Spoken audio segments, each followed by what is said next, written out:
Hey guys, my name's Amanda with Artsy Amanda 32, and today I'm going to show you how to stencil the word welcome on a board.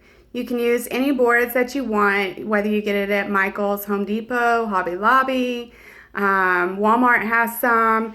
First thing you want to do is you want to make sure that your board is sanded smooth. You don't have to have it completely defect free, but you want to make sure that it's smooth. Next thing you're going to do is you're going to stain it.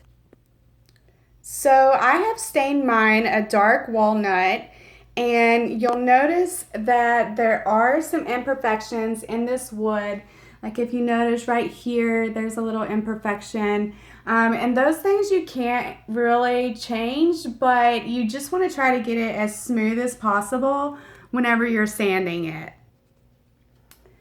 So the next thing that I did is I went ahead and I cut my stencil out on my silhouette, and I went ahead and weeded it. And if you're wondering, this is just contact paper that I bought at Walmart, as well as this right here. They're both contact paper. I cut this one in half because I'm making 5 of these boards. So I wanted to use the most inexpensive thing that I could find. So next I'm going to go ahead and I'm going to continue taking the contact paper backing off as I apply it to my vinyl. So when I just kind of roll it away from me and I adhere the contact paper to my vinyl as I go. And I feel like this is just a really easy way to get it. That way I'm not trying to do one piece at a time. So I just kind of scrape it on there.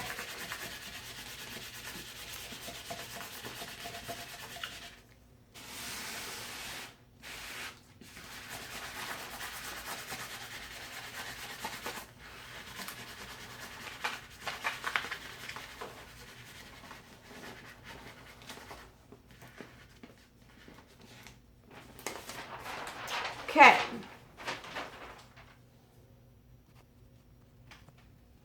Okay, so the next thing that I'm going to do is I'm just going to go and around my letters, I just want to make sure that it's adhered really well to the contact paper, especially the little portions that kind of give it some dimension. Like in between the E right here, I have a little section. You probably can't see it because the background is white, as well as the E, but once I put it on the board, you'll see what I'm talking about. So I'm just going to go and kind of rub each little piece so that I have my contact paper adhering to my vinyl, if that's what you're using.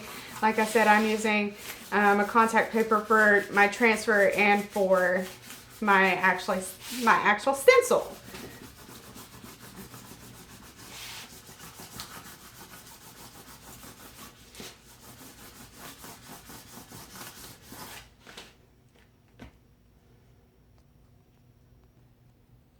Okay, so the next thing that I did is I went ahead and figured out where I wanted to position this on my board. And I went ahead and laid it out. Now, I like to take my vinyl, it's all one piece originally, but I like to take it and cut each letter. But since I ran it through the silhouette, all is one letter, it's all lined up, so whenever I go to place it on my board, it's going to be straight, because I cut it in one long piece. So I'm going to go ahead and cut each piece individually.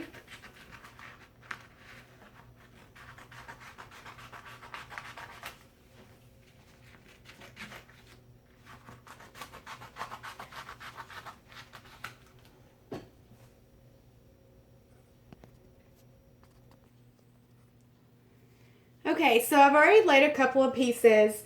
I am going to continue laying the rest of my pieces. I'll just line up the bottom part where I cut, because I know that that's going to make it straight. Line it up with the side, the edges. Push it down. Just kind of rub it in.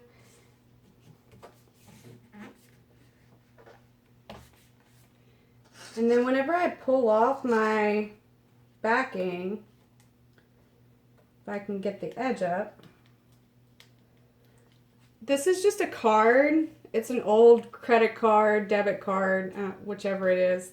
And I just use my card to kind of go up underneath the contact paper so that it lays the vinyl to the wood and it stays in place whenever I do that.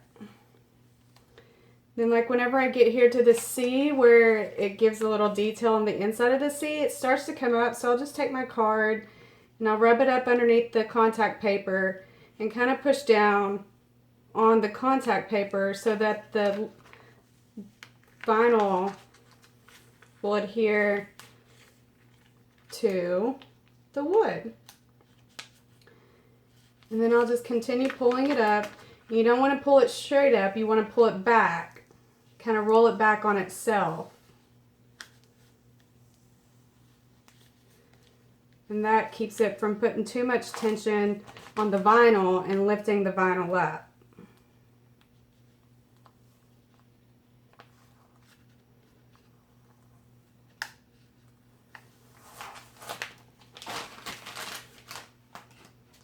There's that piece. So I'm just going to continue doing the same thing with all the vinyl. And it looks like I might be starting to get off center a little bit. So I'm going to kind of overlap this piece with the other piece of vinyl.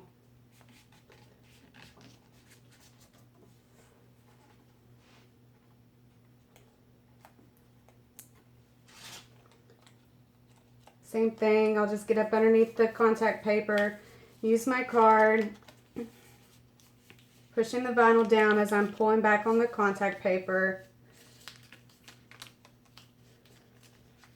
And like this little edge right here is coming up, I'll just use my card to pull it off the contact paper and get it back on the wood and continue pulling back.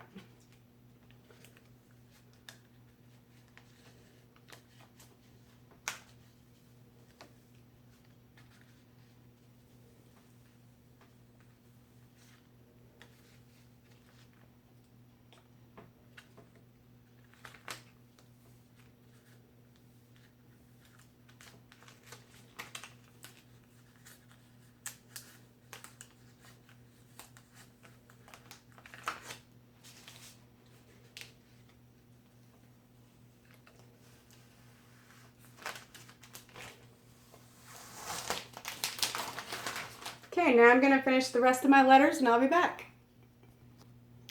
Okay, so I've gotten all the contact paper off my letters. The next thing I do is I just take my card and I just lay it flat. And I go along all the letters and I just push it down on the contact paper to make sure, oh, right there I kind of messed up my little C. So I just go around the edges and make sure that they're all down really well.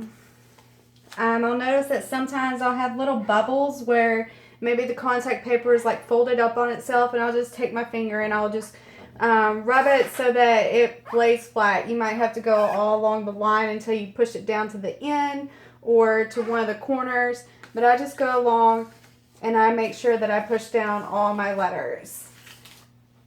Next thing I do is, this is just a makeup sponge that you would put on your regular makeup with. And I just take it. You don't want to put on too much at a time. This is what creates bleeding, is whenever you put on a lot at once. So I sponge it off, and then I start away from the letter, sponge a couple of times, and then I sponge onto the wood. I do this so that if I have a big glob where I didn't realize that I didn't get it off, I can get it off on the excess contact paper without getting it on the wood and creating some bleeding. I like to do 4 layers of paint because I like the darker look of the color against the wood. But if you want your wood to show through a little bit, just do 1 or 2 layers. So I'll just go and sponge the whole letter. And I'll do this to every letter. And like I said, make sure you start off the letter, dab a couple of times so if you have any excess paint, you get it on the excess contact paper versus getting it on the letter and creating bleeding lines. So I'll just put on 4 light coats. And it doesn't take long. This part right here takes about 10 minutes to do all 4 layers. Once you get, I'll usually start at one end and go to the other. Once you get back to the other end, it's already dry. So you don't really have to wait in between coats. So now I'm going to finish the rest of my letters, do all 4 of my coats, and I'll be back. Okay, so I've got all 4 of my coats on. Next, I don't wait for the paint to dry. It is almost dry, but it's not completely dry. Now I just pull up my vinyl.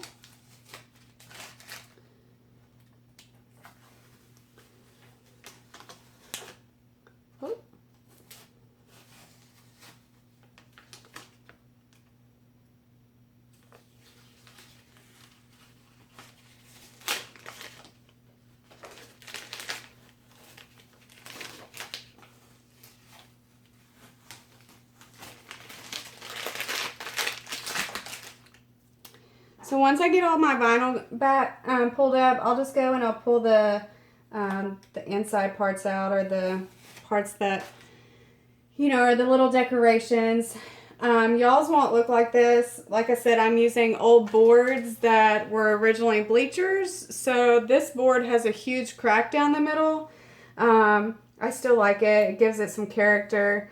And I think that my family members and stuff who went to the school will enjoy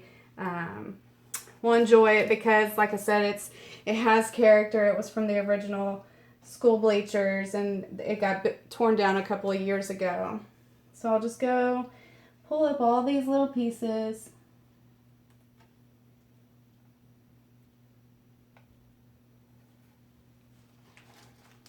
And you do have just a little bit of bleeding, not too much though. This one, I think that I have a little more bleeding than I did on a couple of the other ones I did, and that's probably just because this board, I didn't sand it very well because I didn't like the board originally. I wasn't going to do it, but I figured I would do this one as kind of my show and tell since it had the huge crack down the middle of it. So once I got it all weeded and I got all my letters off, I would let this dry, and then I would apply a layer of polyacrylic stain on it, and then that would be it. Here are 2 other boards that I made. This one has got the start of the decoration up here at the top, and this one I haven't even started with the decoration. But all in all, I think it turned out really well. Thanks guys, I hope you enjoyed this tutorial. Check me out at ArtsyAmanda32 on Etsy.